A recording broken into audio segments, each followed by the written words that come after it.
তৃণমূলের 3টি bank account freeze. তৃণমূলের 3 ব্যাংক অ্যাকাউন্ট ফ্রিজ হওয়া টিএমসির 3 অ্যাকাউন্টে 440 কোটি। আরও একবার জানাবো, তৃণমূলের 3টি ব্যাংক অ্যাকাউন্ট ফ্রিজ। তৃণমূলের 3 ব্যাংক অ্যাকাউন্ট ফ্রিজ হওয়া টিএমসির 3 অ্যাকাউন্টে 440 কোটি। রাজ্য পুলিশের সাইবার সেলকে চিঠি ব্যাংকের। সাইবার সেলে অভিযোগ জানান বেসুরো বিধায়ক। টিএমসির অ্যাকাউন্ট ফ্রিজের আবেদন বেসুরো বিধায়কের সাইবার সেল চিঠি দেয় বেসরকারি ব্যাংকে। সাইবার সেলের চিঠি পেয়ে ব্যাংকের পদক্ষেপ, তৃণমূলের 3 bank account freeze.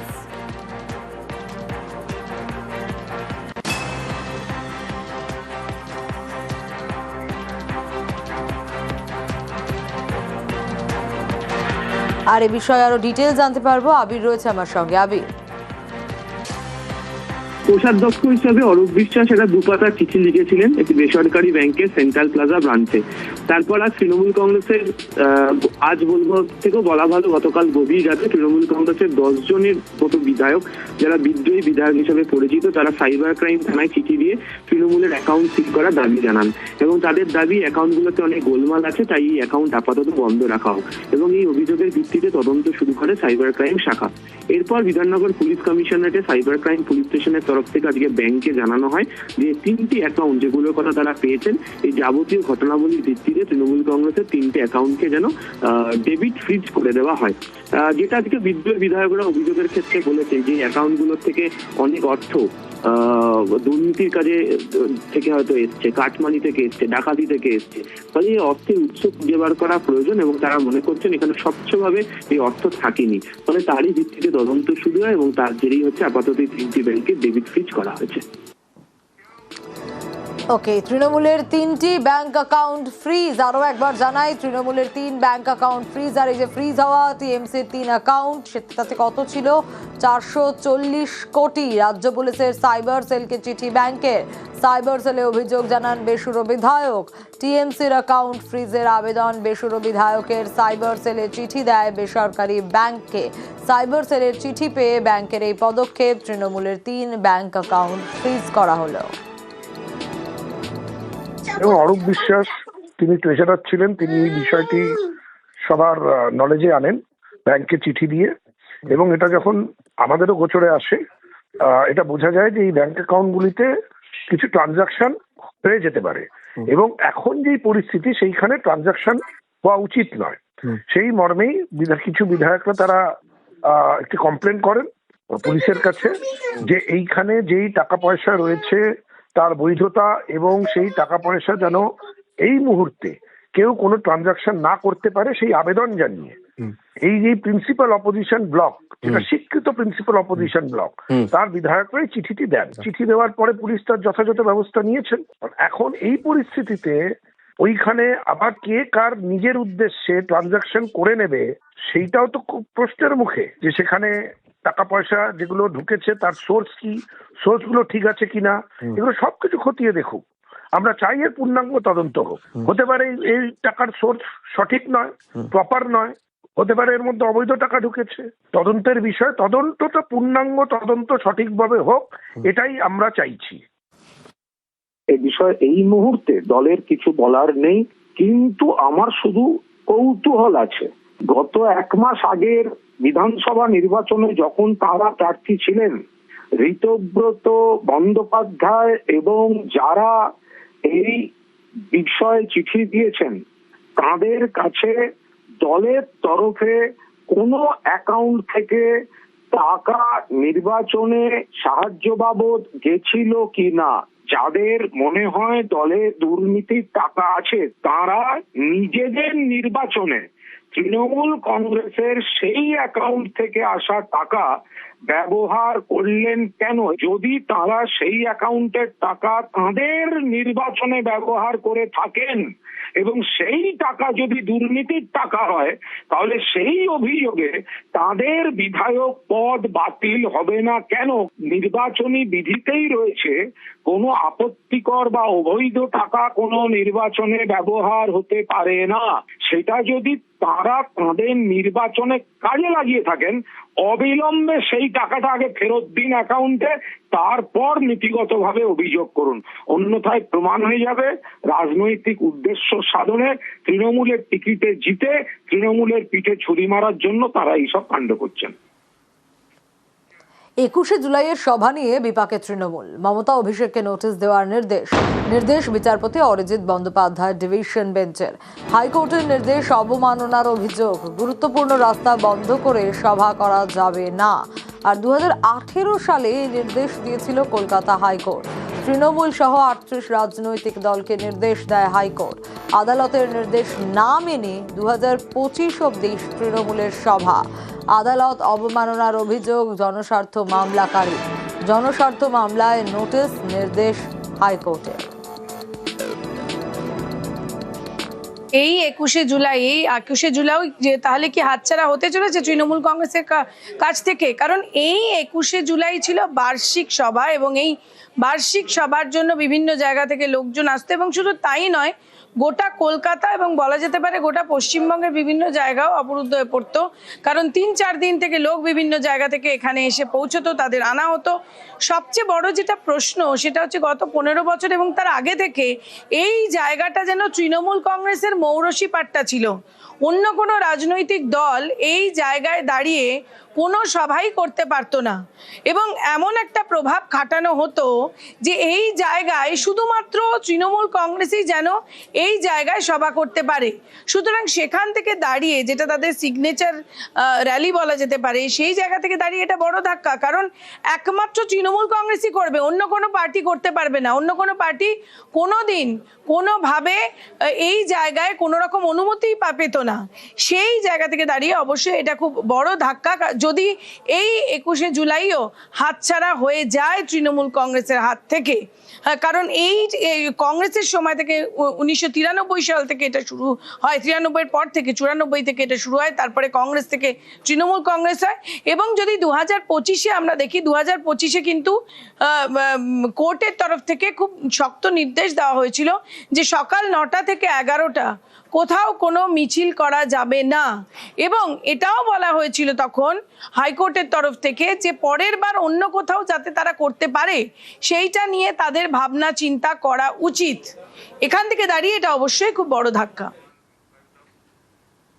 2018-তে division bench নির্দেশ দিয়েছিলেন যে কোনো মেজর আর্টেরিয়াল রোড পুরোপুরিভাবে ব্লক করে কোনো মিটিং, প্রসেশন, র্যালি করা যাবে না। 2025 সালে যে 21শে জুলাই মিটিংটা করা হয়েছিল সেই মিটিংটাকে এই জাজমেন্টের ভায়োলেশন এই অভিযোগ করে আবেদনকারী Akshay Kumar Sarangi contempt application file করেছেন। এই মামলা আজকে হিয়ারিং হয়েছে। হিয়ারিংয়ে এটা ডাইরেকশন দিয়েছেন বিচারপতি অরিজিৎ ব্যানার্জি এবং বিচারপতি অপূর্ব সিনহা রয়ের ডিভিশন বেঞ্চ নির্দেশ দিয়েছেন নোটিশ সার্ভিস করতে হবে অ্যালেজড কন্টেমনার যারা। কন্টেমনার হচ্ছে অল ইন্ডিয়া তৃণমূল কংগ্রেসের চেয়ারপারসন মমতা বন্দ্যোপাধ্যায় এবং general secretary Abhishek Bandyopadhyay.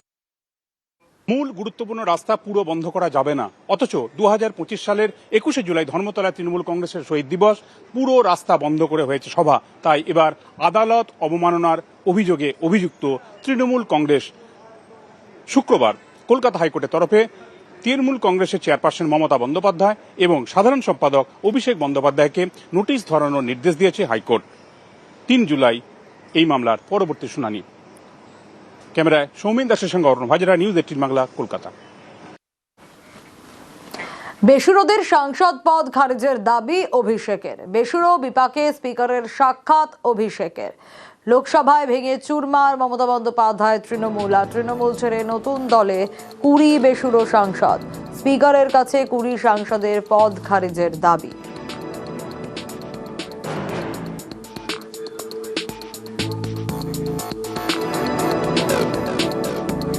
20টা disqualification petition আজকে মুভ করেছে। যারা যারা তৃণমূল কংগ্রেসের প্রতীক চিহ্নে নির্বাচিত হয়ে এনসিপিআই নামে একটা দল, সেই দলে যারা নাম লিখিয়েছে বিজেপির থেকে অর্থের বিনিময়ে এবং নিজেদের পিঠ বাঁচানোর কারণে, তাদের প্রত্যেকের বিরুদ্ধে আমরা ডিসকোয়ালিফিকেশন পিটিশন মুভ করেছি। সংবিধানে যে ধারাগুলো রয়েছে, বিশেষ করে 10 শিডিউলে, সেখানে স্পষ্টত লেখা রয়েছে যে আমি যদি অন্য কোনো রাজনৈতিক দলে যাই বা ভলেন্টারিলি পার্টির আমি মেম্বারশিপ গিভ আপ করি, তাহলে আমার ডিসকোয়ালিফিকেশন হতে বাধ্য। তো আমি যদি তৃণমূল ছেড়ে এনসিপিআই চলে যাই, যেটা তারা দাবি করছে, তার মানে তারা তৃণমূলের সদস্য আর নয়। এখানে 2/3 কি 28 জন বা 29 জনের মধ্যে যদি 28 জন 29 জনও চলে যায় তাহলেও সেটা মার্জার নয়, যতক্ষণ না 2/3 of the political party decides two merge.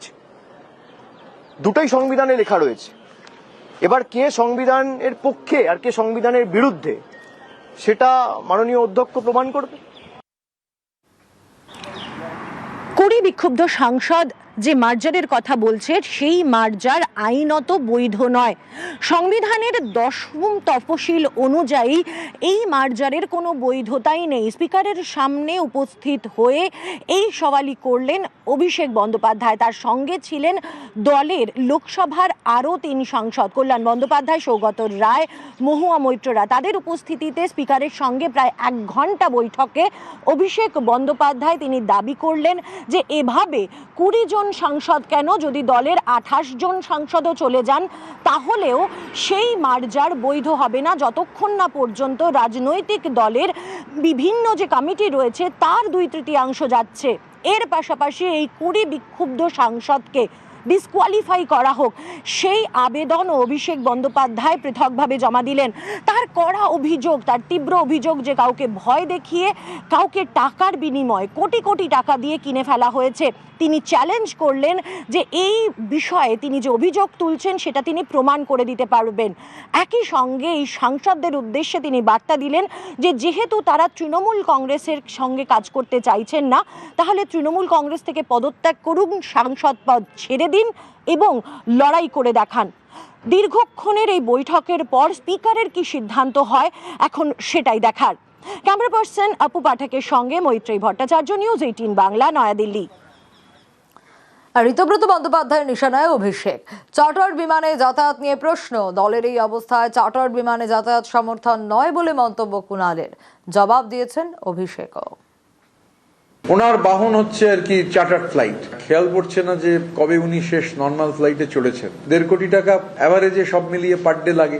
আজকে গিয়ে কাল যদি ফেরেন 3 কোটি টাকা। স্বাভাবিকভাবে এটা দিল্লির বাগডোগরার কষ্ট ওরকম এসে যায় 70 লাখ টাকা পার ডে। আমার একটা অনুষ্ঠানের কথা মনে আছে, হাসিমারা অব্দি চার্টার্ড ফ্লাইট। হাসিমারা থেকে মানে মাঝের ডাবরি চা বাগান গাড়িতে খুব বেশি হলে 10 মিনিট লাগে। সেটাও আবার হচ্ছে একটা চপার।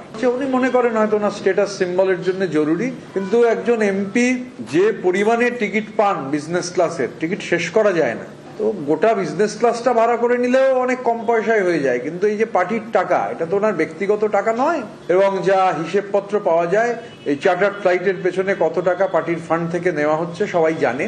তো এত বড় পরাজয়, কর্মীরা আক্রান্ত হচ্ছেন, মামলার খরচ, আমাদের এরকম অনেক এমএলএ আছেন সোনা বন্ধক দিয়ে কর্মীদের মামলার খরচ মেটাচ্ছেন। সেই অবস্থায় এর আগেও গেছেন চার্টার্ড ফ্লাইটে গেছেন, এবারও চার্টার্ড ফ্লাইটে গেলেন। স্ট্যাটাস আর কিছু নেই, জনগণ সব স্ট্যাটাস স্ট্রিপ অফ করে নিয়েছে। এখন চার্টার্ড ফ্লাইট দিয়ে হয়তো স্ট্যাটাস বজায় রাখতে চাইছেন। বাহনে চেপে নারদের যেমন ঢেকি, তেমনি তিনিও ওনার ঢেকি চার্টার্ড ফ্লাইটে চেপে দিল্লি রওনা হয়েছেন, সঙ্গে জোকারটাও গেছে শুনছি। বিমান বা কোনো বিশেষ বিমান আমি বলতে পারবো না, কিন্তু পার্টির খরচা করে যদি কেউ বিমান ভাড়া করে গিয়ে থাকে তাহলে আমি কোনো মতে সেটা সমর্থন করছি না। কেউ চেনা তার বিমান ব্যবহার করতে দিয়েছে তাতেও কোনো নেই, কিন্তু পার্টির খরচা করে যদি কেউ চার্টার্ড বিমানে গিয়ে থাকে পার্টির এই অবস্থায়, তাহলে সেটা সমর্থন জাস্ট করি না। যারা বলছেন আমি কিসে আসছি, কিসে যাচ্ছি, কোত্থেকে নামছি, তারা যদি লিখিত দিয়ে দেয় অভিষেক বন্দ্যোপাধ্যায় ইকোনমি ক্লাস যাবে, আমার পাশের সিটে যদি কেউ বসে, যেটা আমার সাথে অনেকবার হয়েছে, আমার লিগাল ওপিনিয়ন নিয়ে এটা করা। কুলান ঘোষ আমার সহকর্মী, সে যদি আমার বিরুদ্ধে বলে আমি তার বিরুদ্ধে বলবো না। শিলিগুড়ির পুরসভার মেয়রের পদত্যাগ করলেন গৌতম দেব। পুর কমিশনারকে ইস্তফা পত্র গৌতমের। মেয়রের পদে ইস্তফা দিয়েই ছাড়লেন গাড়ি নিরাপত্তারক্ষী। 2027 ফেব্রুয়ারি পর্যন্ত শিলিগুড়ি পুরসভার মেয়াদ। ছন্দ পতনের জেরে পদত্যাগ দাবি গৌতম দেবের।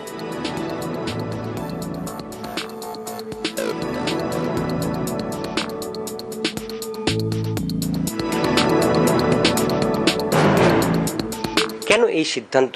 এই সময়টা আমার মনে হলো যে এই সময়টা পুরসভায় নতুন একটা সরকার, তার নতুন একটা পদ্ধতি, নতুন একটা সিস্টেম, সেই সিস্টেমের সাথে আমি একটু মিসম্যাচ হয়ে যাচ্ছিলাম মনে হচ্ছিল। তৃণমূল কাউন্সিলররা সবাই আমাকে ইনফ্যাক্ট বলছিল থাকতেই বলছিল, তো সবাই আমাকে সাপোর্টই করেছে। আমাদের অপোজিশন যত কাউন্সিলর ছিলেন তাদের সাথে আমি এই কয়েক বছর, তারাও এসছেন আমার কাছে কাজের জন্য, যতটা পেরেছি করেছি, কখনো পেরেছি কখনো পারিনি, কিন্তু সম্পর্কে একটা মাধুর্য বজায় ছিল বরাবর। এর আগে দেখা গেছিল যে এই বোর্ড মিটিংয়ে দলীয় কাউন্সিলর তথা প্রাক্তন মেয়র পরিষদ দিলীপ বর্মনের ক্ষোভ আপনাকে এবং ডেপুটি মেয়রকে নিয়ে, এসব অনেকদিন 10 মাস ধরে অনেক কিছু বলেছে, কোনো রেলেভেন্সই ছিল না। 30-34 কোটি টাকার কাজ হয়েছে একটা ওয়ার্ডে, এর থেকে বেশি আমি কি করতে পারি? ব্যক্তিগতভাবে মনে করি যে দিস ইজ দ্য টাইম যেখানে অপেক্ষাকৃত তরুণদের সুযোগ দেওয়া উচিত। আমি বহু দায়িত্ব পালন করছি দলে, 52 years মাই পলিটিক্যাল কেরিয়ার। 2027 আবার নির্বাচন পুরসভা, সেক্ষেত্রে আপনি কি আবার আসবেন? আমি নির্বাচনে আর দাঁড়াবো না, এটা আমি ইলেকশনের অ্যাসেম্বলি ইলেকশনের সময় বলেছিলাম। একটা জায়গায় থামতে জানতে হয়। 5 বার কাউন্সিলর, বিভিন্ন 2বার বিধায়ক হয়েছে, 2বার জিততে পারলাম না, এনাফ ইজ এনাফ। এরপরে তো আবার ফিরে এসে কর্পোরেশনে দাঁড়ানোর কোনো মানেই নেই, যুক্তিও নেই, নতুনরা দাঁড়াবে। এদিকে টিম মমতায় জোড়া ধাক্কা। কেন এই কথা বলছি? কারণ বালুও নেই মমতার পাশে। তৃণমূলের সব পদ থেকে ইস্তফা জ্যোতিপ্রিয় মল্লিকের। গত শনিবার জ্যোতিপ্রিয়কে তৃণমূলের জাতীয় কর্মসমিতির সদস্য করা হয়েছিল। সপ্তাহ পেরোনোর আগেই অসুস্থতার কারণ দেখিয়ে জ্যোতিপ্রিয় মল্লিক ইস্তফা দিলেন।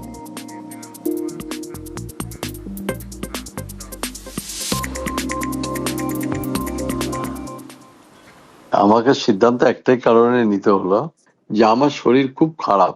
আমি এবার চেয়েছিলাম নিয়ারেস্ট একটা সিটে দাঁড়াতে, না পাওয়াতে পরবর্তীকালে দলের সিদ্ধান্ত যা সেটা আমি মানতে হবে আমাকে। দলের সিদ্ধান্ত নিয়ে সেখানে গেছি এবং আমার 350-এর উপর সুগার আর কিডনি চলে গেছে যদি ডায়ালিসিস করে যদি বাঁচা যায়। এবং সেই জন্য আমি আমি দল ছাড়িনি, কিন্তু ওই পদ থেকে আমি অব্যাহতি চেয়েছি। এখনো দিনই যাবো না, মমতা ব্যানার্জির পাশেই থাকবো, মমতা ব্যানার্জির সাথে থাকবো। আমার হয়তো অনেক অভিমানের পালা আছে অভিষেকের ওপর, কোনো অভিমান নেই দিদির কাছে। দিদি আমার কাছে এখনো।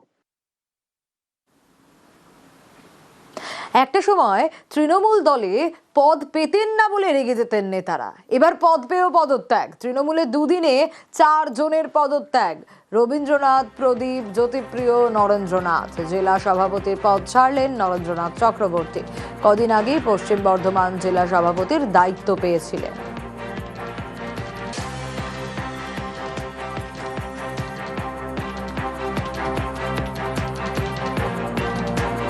আমার বছর দেড়েক আগে বাইপাস হয়েছে, শারীরিক অসুস্থতার জন্যই রিজাইন করলাম।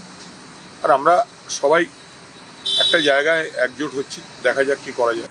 জেলাতে প্রায় 476 জন